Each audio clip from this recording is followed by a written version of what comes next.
Would you what kind of grade would you give that spin move on the scramble for the touchdown? And it was probably a B. I wish I could have kept my feet up a little bit or stayed on my feet, but I'm just glad I scored. So, but I probably have to give it a B, B plus maybe.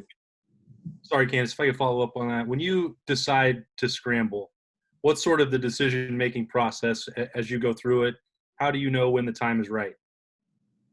There's a lot of scenarios where I look to scramble.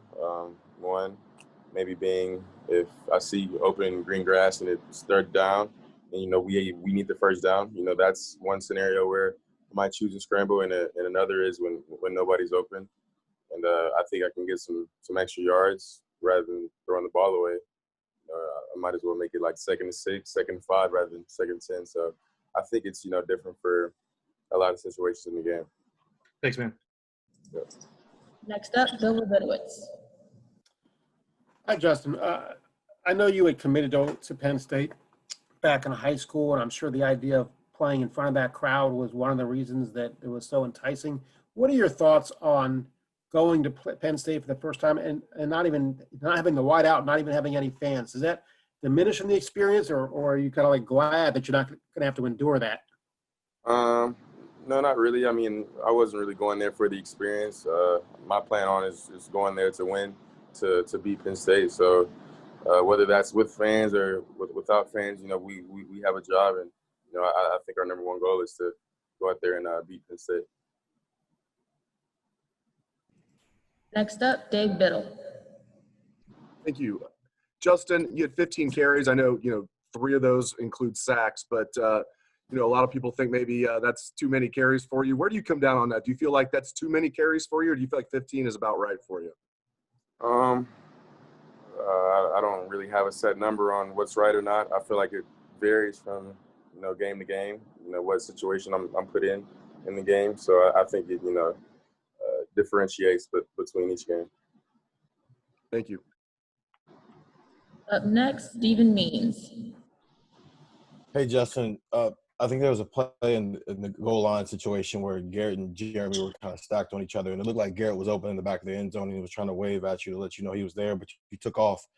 And he said that one of the reasons why is because you said you saw green grass, and so you thought it was a better decision just to take off and run for it. When you do scramble, how much of a conversation is it with your wide receivers afterward? And, usually what are some of those explanations for why maybe even if they thought they were open, you decided that it wasn't a good look for you to throw the ball? Yeah, so actually I remember the exact play you were talking about. And, so that was a play action pass where I think it was 3rd and 5 or 3rd and 6. And Garrett was wide open in the end zone. But like I said before, I just saw green grass. And, I think the biggest part or a big part in playing quarterback is making decisions and not second-guessing yourself. So I made that decision to tuck the ball down and run to go and get the first down. And, it worked out. But, I think there will be situations like that where I do have to keep my eyes downfield longer, to see guys open up. So, I think that'll come with time. But, yeah. Just one quick follow-up. Is Dave, asking you – is he as on you about throwing the ball away as much as he was last year? No. I think he has a lot more confidence in me. And, of course, last year was my first year starting, so, of course, he was on me a lot. But, there were multiple times where I should have just thrown the ball away last game. But I think Coach Day has that, certain confidence in me, and he trusts me more than last year. So I think he just, trusts me to make the right decision. Thanks. Up next, Dan Hope. Hey, Justin. Coach Day's talked a lot about the expectations that are on you guys, and I know you have high expectations for yourself. Just how do you manage those to make sure you don't get caught up in trying to live up to the high expectations? Yeah, of course, being at Ohio State, we expect to win every game. So, but managing those expectations, I think you just have to take it one game at a time, 1 week at a time. You can't really look into the future. And, so that's what we try to do. Coach Day is just honest, about taking one game at a time, and our complete focus is on Penn State. It's not about last week, what happened versus Nebraska. It's all on Penn State right now. So I think that's kind of, how we keep our focus on one game, and that's, what I guess the recipe to success is, you know, just focusing on one thing at a time. Is it hard at all not to look ahead to, you know, the possibilities that could happen later in the year? I don't think it's hard because, you know, if, you know, you mess up this week, that opportunity never comes. I mean, the past years, Ohio State's lost that one game to Purdue, and, you know, if they didn't lose that game, they most likely would have been in the college football playoff. So I don't think, you know, it's hard to look into the future, you know. I think, you know, just focusing on the present and focusing on each game week by week, I think that's the best way to go by, you know, winning and getting to the place we want to be. Because if we know that we focus one game at a time, we know that at the end of the season, we'll be right where we want to be. Thanks, Justin. Yep. Up next, Tony Bergman. Hey, Justin, we talked to Josh Myers yesterday, and he said that when you do run, they're going to make sure the offensive line is going to make sure to pick you up before there's anything funny happening in the pile. I'm wondering how often that happened this year or happened last year. Like, how often does that happen to you where maybe somebody tries to twist an ankle or grab you somewhere? Like, how much of a concern is that for you? How often does it happen? Yeah, I mean, it definitely happened a little bit last game in terms of, you know, I just getting tackled and guys trying to twist my ankle or whatnot. But I would say it happens more so when we play, I guess, I don't want to say worse teams, but like the teams that, you know, I guess don't have that good of a chance in winning. They just try to do whatever, to be honest with you. And I think it, you know, when we play teams that are, you know, just more well coached and, you know, better teams, I think it tends to happen less. And I think that, you know, might come with respect, but I don't really know. I've never really seen the point into, you know, twisting another guy's ankle or trying to, you know, hurt him after the play's over. I just don't see the point in that. But yeah. Thanks. Next up, Tim May. Thank you very much. Hey, Justin, saw you and Josh Myers having some conversations coming off the field a few times and stuff. And just what are some of maybe the communication situations y'all maybe are getting straightened out this week in terms of, like, you know, blitzes, stunts and things like that? And what are you responsible for there? And what are Josh and the linemen responsible for there in those kind of situations? Yeah, so me and Josh's communication is basically just making sure we're on the same page. I think that's why we talk and communicate off of the field. But basically his job is to, you know, set the ID. And, of course, my I guess, role is to trump anything I see. So if I see some sort of rotation or if I see, you know, maybe a look that they've given the week before or maybe last year and I think a certain blitz is coming, I'm able to, you know, move the protection to somewhere else or do that. So, yeah, of course, the quarterback trumps, you know, what the O-line says because I can see, you know, I guess more of the field and kind of the whole field, you know, because they're in that three-point stance. But that's kind of our roles when it comes to, you know, protections and stuff like that. How important is it this week against Penn State, which does bring a few every now and then? Huh? How important is that this week against Penn State, which does bring a few every now and then, if you know what I'm saying? Blitzes, et cetera. I think it's important. I mean, I think it's the most important thing. Of course, I want to take as less hits as possible. So I think it's important every week, to be honest with you. I don't think it's, you know, less important or more important than it was last week. It's, you know, just has a, you know, just it's really one of our top priorities. Thanks, man. Yep. Up next, Patrick Murphy.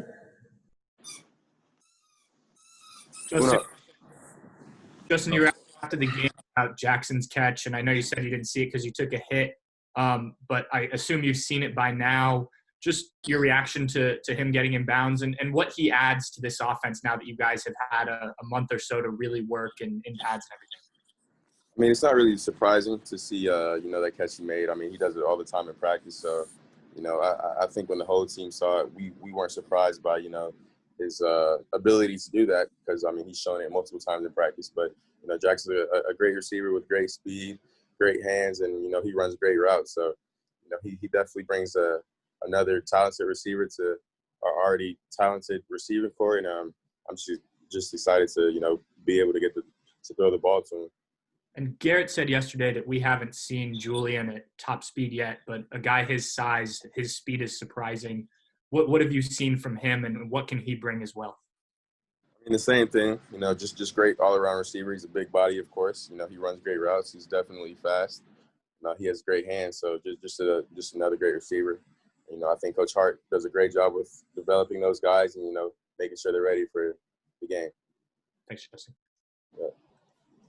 Up next, Spencer Holbrook. Justin, when we talked to you before the season started, you talked about having a conversation with Coach Day about not, overcoaching or overthinking just because of the long layoff. You had a lot of time to draw some things up.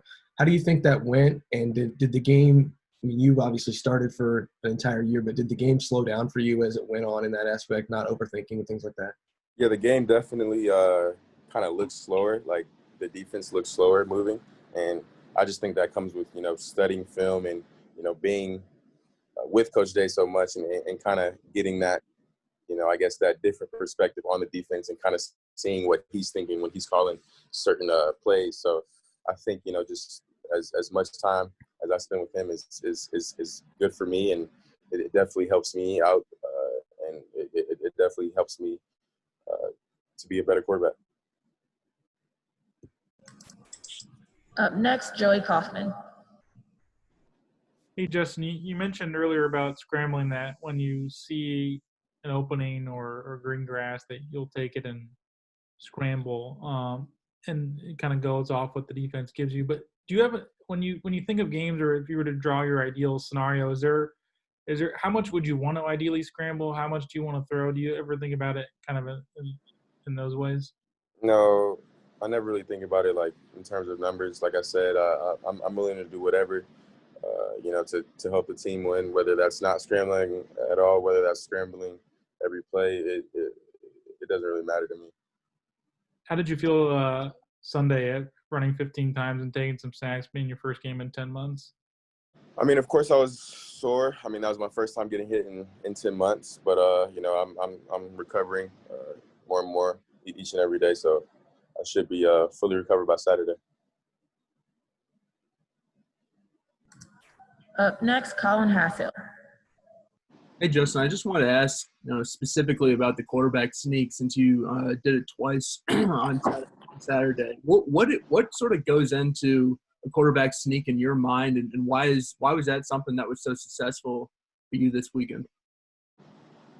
Well, of course, I think it starts up front. We have a great O-lineman. We have a great center, Josh Myers, great guards, Wyatt Davis and Harry Miller. So, I mean, and then I also think it, again, the amount of trust Coach Day has with me and, putting me in those certain situations. But, yeah, I mean, I think that's more of a question for Coach Day on what goes into that play calling, because he's a coach, but I just get to play and, execute it to the best of my ability. What for you though as a quarterback makes like how do you make that play successful as a quarterback? Is there anything other than just being tough and running as hard as you can straight? I feel like a quarterback sneak you can't really like describe like how to make it successful. Like I feel like I've always just had a feeling for finding a maybe an open gap or something like that, but I don't think there's a set, just example or description where you can describe how to be successful on a QB sneak. Appreciate it. I feel like I've always just done it naturally, to be honest with you. And last one, Pete Thammel. Hey, Justin, I want to ask you something kind of from the big picture. You show up at Ohio State about a year and a half ago, and you have to adjust to teammates, learn them, and lead at the same time. And that has to be an interesting adjustment to both arrive and lead. And I'm wondering, just now that you've been in the program for a year, you had a whole off season with everybody, just how much more comfortable you are being an alpha in the program? Yeah, I mean, I'm way more comfortable, just I think that time that I've spent with guys in the off season, the things that we have to go through the off season, I think that just made us, a lot closer, and us not being able to, have, those relationships were kind of outside of the facility because of the pandemic and stuff going on. I think that's just kind of made us more of a family, even though we were already close, as it was. So I think all of those intangibles and all of the stuff that has happened to us in the past have just made us closer. And I mean, just that and seeing that, that our guys are looking for that leader, I think, I stepped in at the perfect time, and I think I've done a pretty good job leading my teammates. And can I follow up just and ask you a little bit about footwork, which I know isn't like the sexiest thing, but that was when I talked to Ryan this weekend and I talked to Quincy yesterday. They said like your footwork is more aligned with your body now. Can you explain how that helps you as you go through your progressions be more accurate? I'm not really sure what they meant by my footworking. My footwork I guess is in aligned sync with my would body. might be a better, like, just if your footwork's in sync with your reads, it helps your accuracy. I mean, yeah, that just comes with timing and knowing when that route is most likely going to open up and making sure you're on time. And I feel like if every quarterback is on time to a certain read or a certain route, that's definitely going to make them more accurate in terms of passing the ball. So I think that just comes with timing and kind of knowing who's running the route and what route is being ran and it just kind of knowing your guys. Thank you. You're welcome. Thanks for watching. Be sure to click on that subscribe button so you don't miss a single thing, and come visit us over at BuckeyeGrove.com for all the best Ohio State information on the web.